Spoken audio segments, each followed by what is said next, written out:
अजी, आप इसमें क्या लेकर आए हैं? तुम खुद ही देख लो रानी, मैं तुम्हारे लिए क्या लेकर आया हूँ। रूपकला जैसे ही उसे खोल कर देखती है तो उसके अंदर एक बड़ी ही सुंदर कंघी रखी होती है। राजकुमार जी, यह कंघी तो वाकई कितनी सुंदर है। आपका यह उपहार अमूल्य है। फिर राजकुमार बातों ही बातों में रूपकला को अपने दोनों मित्रों के बारे में बताता है। अरे वाह, आपके दोनों मित्र तो अद्भुत हैं। काश कि मैं भी कभी उनसे मिल पाती। एक दिन की बात है, रानी उस कंघी से अपने बाल संवार रही थी। तभी उसने उस कंघी को वहीं पर रख दिया और अंदर चली गई। इतने में ही एक कौवा उड़ता हुआ आता है और कंघी को उठाकर ले जाता है और उस कंघी को नदी में गिरा देता है। उस कंघी को एक बड़ी मछली निकल जाती है। हे भगवान, रोज रोज मुझे छोटी मछलियाँ ही मिलती है, पता नहीं बड़ी मछली कब मिलेगी।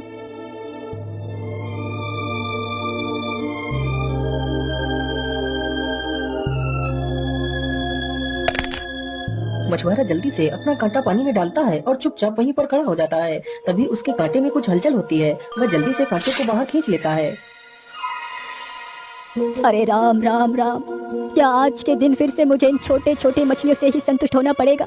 चलो कोई बात नहीं, कुछ ना मिलने से अच्छा तो यही है कि कुछ तो मिल रहा है।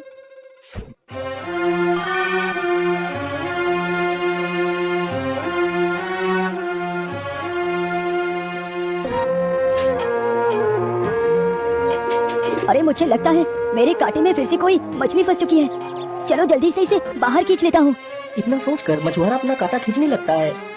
अरे बाप रे बाप, मेरा कांटा इतना भारी कैसे हो गया। मुझे लगता है इस बार जरूर कोई बड़ी मछली हाथ लगी है। अरे वाह वाह, आज तो सच में इतनी बड़ी मछली फंसी है। कहीं ये सपना तो नहीं देख रहा हूँ। अरे नहीं, ये कोई सपना नहीं है, ये तो सच में एक बड़ी मछली है। चलो जल्दी से घर चलता हूँ, भाग्यवान बहुत खुश हो जाएगी। इतना सोचकर मछुआरा जल्दी से उस मछली को अपने घर ले जाता है।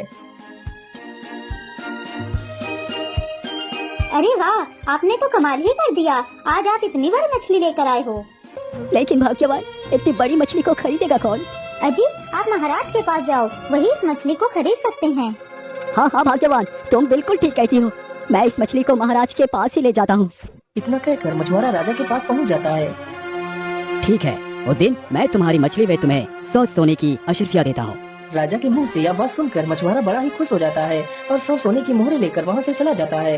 फिर रसोइया उस मछली को उठाकर पकाने के लिए ले जाता है। जैसे ही वह रसोइया उस मछली को काटता है तो उसके अंदर वही सुंदर कंघी निकलती है। रसोइया तुरंत उस कंघी को लेकर राजा के सामने जाता है। लेकिन इतनी सुंदर कंघी आखिर किसकी हो सकती है? रसोई, तुम इस कंघी को मुझे दे दो और तुम जाकर अपना काम करो। रसोइया तुरंत उस कंघी को राजा को दे देता है और वहाँ से चला जाता है। अरे वाह, ये कंघी तो कितनी सुंदर है। यदि ये कंघी इतनी सुंदर है तो इसका उपयोग करने वाली कितनी सुंदर होगी। मुझे उससे मिलना ही होगा। सैनिकों, इस कंघी को लेकर जाओ और पूरे राज्य में इस कंघी को दिखाओ कि ये कंघी जिसकी भी है वो अपनी कंघी को राजा के दरबार में जाकर ले ले। राजा का आदेश होते ही सैनिक पूरे राज्य में उस कंघी को लेकर घूमने लगे। अरे, यह कंघी तो कुछ देखी सुनी सी लगती है। अरे हाँ, यह कंघी तो उस दिन वह युवक खरीद रहा था, लेकिन उसका तो घर पास में ही है। अरे सैनिक भाई, मैं जानती हूँ यह कंघी किसकी है। तो फिर जल्दी से बताइए बूढ़ी माँ, आखिर ये कंघी किसकी है? सैनिक भाई, उसका जवाब मैं कल राजा को खुद आकर दूंगी और तुम लोग यहीं से वापस लौट जाओ।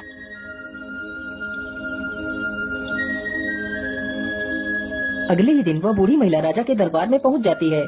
महाराज, मैं उस औरत को यहाँ पर ला सकती हूँ। ठीक है रामकली, यदि तुमने ऐसा कर दिया तो मैं तुम्हें इतना धन दूंगा कि तुम्हारी 7 पुश्तें बैठकर खाएगी।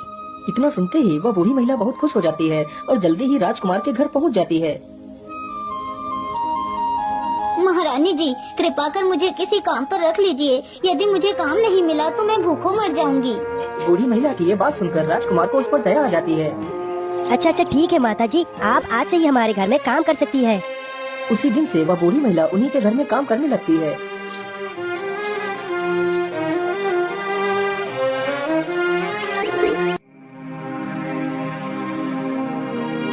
ओहो, इतने दिनों से खाना बना बना कर बर्तन धो धो कर मैं तो तंग ही आ गई हूँ। आज तो मैं राजकुमार को जिंदा नहीं छोड़ूंगी।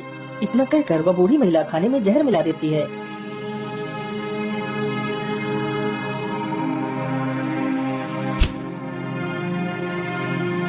बेटा, खाना तैयार हो चुका है। बेचारा राजकुमार उस जहर मिले हुए खाने को खा लेता है। खाना खाते ही राजकुमार जमीन पर गिर जाता है। अरे प्रिय, मुझे क्या हो रहा है? मेरा पूरा शरीर अकड़ रहा है, मेरी सांस धीमी पड़ रही है। अरे आपको क्या हो गया जी? अरे बूढ़ी माँ, आपने इन्हें क्या खिला दिया? मैंने तो कुछ भी नहीं खिलाया, मैंने तो सिर्फ खाना ही खिलाया था। रूपकला उस खाने की जांच करने के लिए उस खाने में से एक टुकड़ा उठाती है और पास में बैठे कौवे को डाल देती है। टुकड़ा खाते ही कौवा वहीं पर मर जाता है। अरे दुष्ट बुढ़िया, मैं तुझे जिंदा नहीं छोड़ूंगी। चल महाराज के पास, अब वही तुझे सजा देंगे। रूपकला तुरंत उस बुढ़िया को लेकर राजमहल में पहुंच जाती है, लेकिन राजा को उसकी ताक में ही था कि कब वह बुढ़िया उसे लेकर उसके दरबार में आएगी। रूपकला ने सारी कहानी राजा को बताई। महाराज, इस दुष्ट बुढ़िया को कड़ी से कड़ी सजा मिलनी चाहिए। सैनिकों, इस बुढ़िया को लेकर जाओ और कारागार में डाल दो। राजा का आदेश होते ही सैनिक तुरंत उस बुढ़िया को वहाँ से ले जाते हैं। मैं तुमसे कुछ पूछना चाहता हूँ। बोलिए महाराज, आप क्या पूछना चाहते हैं? तुम्हारे साथ और कौन कौन रहता है? महाराज, मेरा उनके अलावा इस दुनिया में और कोई भी नहीं था। तुम्हारी इस दशा को देखकर मुझे बहुत दुख हुआ, इसलिए यदि तुम चाहो तो मैं तुम्हारे साथ विवाह करना चाहता हूँ। नहीं महाराज, अब मैं विवाह नहीं करूँगी। देखो, यदि तुम मुझसे विवाह नहीं करोगी तो मैं तुमसे जबरदस्ती विवाह करूँगा। भला इसी में है कि तुम मुझसे विवाह कर लो। हे भगवान, अब मैं क्या करूं? कैसे बचूं इस राक्षस से? ठीक है महाराज, मैं आपसे विवाह करने के लिए तैयार हूं, लेकिन महाराज हमारे यहाँ का रिवाज है कि विवाह तय होने के बाद विवाह 6 महीनों के बाद ही हो सकता है, तो इसलिए आपको 6 महीने तक इंतजार करना होगा। ठीक है रूपकला, मैं 6 महीने तक तुम्हारा इंतजार करूँगा। ठीक है महाराज, अब आप मुझे आज्ञा दीजिए, मैं अपने पति का अंतिम संस्कार करने जाना चाहती हूँ। ठीक है रूपकला, तुम्हें जाने की अनुमति है, लेकिन जल्दी ही वापस आना, मैं तुम्हारा इंतजार करूँगा। रूपकला जल्दी से जाती है और अपने पति की लाश को एक संदूक में छिपा देती है और वापस राजमहल में चली जाती है। राजा ने रूपकला के लिए एक अलग घर बनवा दिया और उसके चारों ओर सैनिकों का पहरा लगा दिया।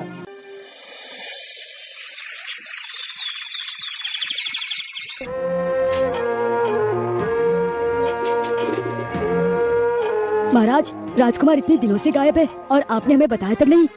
वो बेटा, मैं नहीं चाहता था कि तुम दोनों भी परेशान हो, इसीलिए मैंने तुम दोनों को नहीं बताया।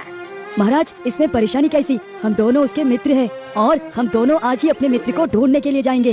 इतना कहकर दोनों मित्र पैदल ही वहाँ से निकल पड़ते हैं।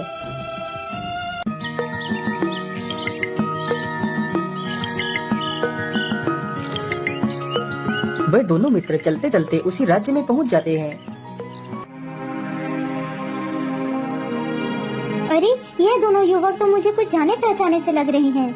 अरे सैनिकों, तुम लोग जल्दी जाओ और इन दोनों युवकों को मेरे पास बुला कर लेकर आओ। अरे रुक जाओ तुम लोग, तुम्हें हमारी महारानी बुला रही हैं, चलो हमारे साथ चलो। बोलिए महारानी जी, आपने हम लोगों को क्यों बुलाया? आप दोनों मुझे कुछ जाने पहचाने से लगे। वैसे आप लोग कौन हैं और कहाँ जा रहे हैं? फिर वह दोनों मित्र अपनी सारी कहानी रूपकला को सुनाते हैं। यह सुनते ही रूपकला की आंखों में आंसू आ जाते हैं। भैया, आपका मित्र राजकुमार तो मारा जा चुका है और मैं तुम्हारी भाभी हूँ। भाभी माँ, आप परेशान मत होइए, हम दोनों आपको यहाँ से निकाल लेंगे, लेकिन हमारे प्रिय मित्र का शव कहाँ पर है? भैया, मैंने उन्हें एक संदूक के अंदर छिपा दिया है। अच्छा ठीक है भाभी, आप राजा से कुछ चंदन की लकड़ियाँ मंगवा लीजिए। रूपकला ने तुरंत राजा को एक पत्र भेजा। महाराज, अब तो हमारी विवाह जल्द ही होने वाला है, इसीलिए मैं चाहती हूँ कि आप मेरे लिए कुछ चंदन की लकड़ियाँ भिजवाएं। मैं उन चंदन की लकड़ियों से अपने शरीर पर लेप करूंगी और हाँ, साथ में अपने दोनों बहनों को भी भेज देना, तो मुझे अच्छा लगेगा। नंदा और सुनंदा, तुम दोनों अपनी भाभी के लिए कुछ चंदन की लकड़ियाँ लेकर जाइए। राजा का आदेश मिलते ही दोनों बहनें चंदन की लकड़ियां लेकर रूपकला के पास पहुंच जाती हैं। वहां पर उन दोनों की मुलाकात राजकुमार के मित्रों से हो जाती है। वह दोनों राजकुमारियां उन दोनों युवकों पर मोहित हो जाती हैं। दोनों मित्र भी उन दोनों को पसंद करने लगते हैं। जो लड़का बढ़ई का था वह जल्दी से चंदन की लकड़ियां लेता है और अपने मंत्रों से एक झोपड़ी तैयार कर देता है। पांचों लोग उसी झोपड़ी में बैठ जाते हैं। हे जादूगर, हमें हमारे मित्र के पास लेकर चल। इतना कहते ही घर तुरंत वहां से उड़कर वहीं पहुंच जाता है जहां राजकुमार का शव रखा हुआ था। रूपकला जल्दी से उन दोनों मित्रों को राजकुमार के शव के पास ले जाती है। जैसे ही ब्राह्मण का लड़का अपने मंत्र पढ़कर राजकुमार को स्पर्श करता है तो राजकुमार पुनः जीवित हो जाता है। यह देखकर रूपकला राजकुमार से लिपट जाती है। राजकुमार जी, आप मुझे छोड़कर कहाँ चले गए थे? अरे रूप, तुम दुखी मत हो, अब मेरे दोनों मित्र आ गए हैं, अब हमें कुछ भी नहीं होगा। चलो मित्र, यहाँ से जल्दी चलो। फिर वह सारे लोग उस घर की सहायता से अपने राज्य वापस लौट जाते हैं और राजा की दोनों बहनों का विवाह राजकुमार के दोनों मित्रों के साथ हो जाता है। उधर जब राजा रूपकला के महल में आता है तो देखता है वहाँ पर कोई भी नहीं है। हाय हाय, मेरी रूपकला, तुम मुझे छोड़कर कहाँ चली गई? तुम तो चली गई और साथ में मेरी दोनों बहनों को भी लेकर गई। मैं तो डूब गया, बर्बाद हो गया। तो फिर सुना वजीर के लड़के, सच्चे मित्र ऐसे होते हैं जो अपने मित्रों के लिए अपनी जान भी कुर्बान कर देते हैं। हाँ हाँ शेर भाई, मैं आपकी बात पूरी तरह समझ गया। लेकिन बेटा तुम घबराओ मत, मैं तुम्हें कुछ भी नहीं करूँगा। तुम यहाँ से आराम से अपने घर वापस जा सकते हो। शेर की यह बात सुनकर वजीर का लड़का बड़ा ही खुश हो जाता है और वहाँ से चला जाता है।